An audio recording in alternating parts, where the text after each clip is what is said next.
Assalamualaikum warahmatullahi wabarakatuh. Halo teman-teman, bagaimana kabarnya? Semoga kalian tetap sehat. Kali ini akan belajar bersama saya, Aulia Rahma Sahputri. Ada yang tahu nggak kita mau belajar materi apa? Simak video ini sampai selesai ya. Apakah kalian pernah membaca teks tentang proses terjadinya bencana alam di media cetak maupun di media digital? Jika pernah, teks tersebut merupakan salah satu contoh dari teks eksplanasi.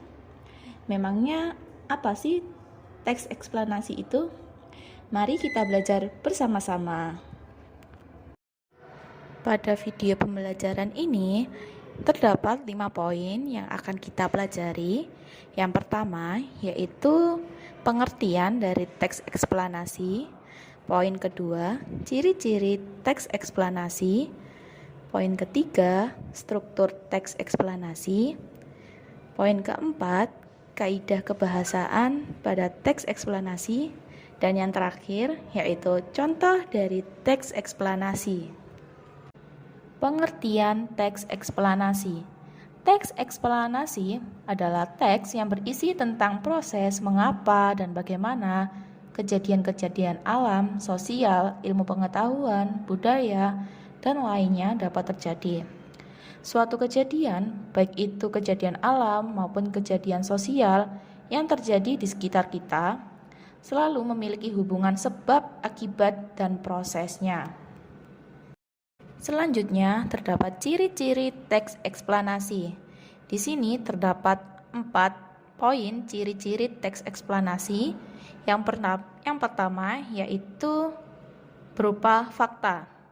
Informasi yang dimuat berdasarkan fakta yang faktual. Ciri-ciri yang kedua yaitu fenomena bersifat keilmuan. Hal yang dibahas yaitu suatu fenomena yang bersifat keilmuan dan berhubungan dengan ilmu pengetahuan. Ciri-ciri yang ketiga bersifat informatif, yaitu sifatnya yang informatif ini dan tidak berusaha mempengaruhi pembaca untuk percaya terhadap hal yang dibahas. Dan poin yang keempat yaitu fenomena alam. Fokus pada hal umum atau generik, bukan partisipan manusia, contohnya seperti fenomena alam. Struktur teks eksplanasi. Teks eksplanasi memiliki 3 struktur. Struktur yang pertama yaitu pernyataan umum, yaitu identifikasi fenomena. Pada bagian ini, sebuah teks eksplanasi menjelaskan tentang gambaran umum fenomena atau peristiwa alam yang akan dibahas. Poinnya bisa mengangkat tentang proses bagaimana fenomena alam tersebut bisa terjadi. Struktur yang kedua, urutan sebab akibat atau rangkaian kejadian. Setelah mengetahui secara umum fenomena yang akan dibahas, pada bagian ini dijelaskan tentang penyebab dan akibat yang ditimbulkan dari fenomena tersebut. Struktur yang ketiga yaitu interpretasi. Interpretasi dalam teks eksplanasi dapat dikatakan sebagai ulasan atau penarikan kesimpulan. Kalian bisa memberikan tanggapan atau pernyataan terkait fenomena yang diangkat dalam teks tersebut. Selanjutnya yaitu kaidah kebahasaan. Teks eksplanasi memiliki 5 poin kaidah kebahasaan. Yang pertama yaitu menggunakan kalimat pasif. Kalimat pasif merupakan kalimat yang tidak memiliki subjek. Yang kedua yaitu menggunakan konjungsi kasual dan waktu. Perbedaan antara kedua konjungsi tersebut yaitu konjungsi kasual merupakan jenis kata hubung atau konjungsi yang memiliki fungsi sebagai penjelas hubungan sebab akibat dalam suatu pernyataan. Sedangkan konjungsi waktu merupakan jenis kata hubung atau konjungsi yang bersifat untuk menjelaskan tentang hubungan waktu yang dimiliki oleh sebuah pernyataan. Yang ketiga, yaitu terdapat istilah ilmiah Yang keempat, menggunakan kata kerja material dan rasional.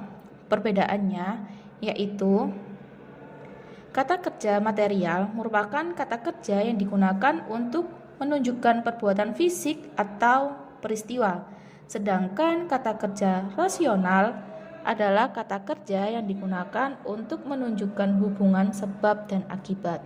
Dan yang terakhir yaitu bersifat informatif. Yang terakhir yaitu contoh teks eksplanasi. Contohnya yaitu tentang fenomena alam seperti fenomena alam gunung meletus, banjir, tsunami, angin puting beliung, dan lain sebagainya. Bagaimana teman-teman? Apakah kalian sudah paham tentang teks eksplanasi? Jika kalian masih bingung, kalian bisa memutar video ini kembali. Semoga video ini bermanfaat untuk kalian. Terima kasih. Wassalamualaikum warahmatullahi wabarakatuh.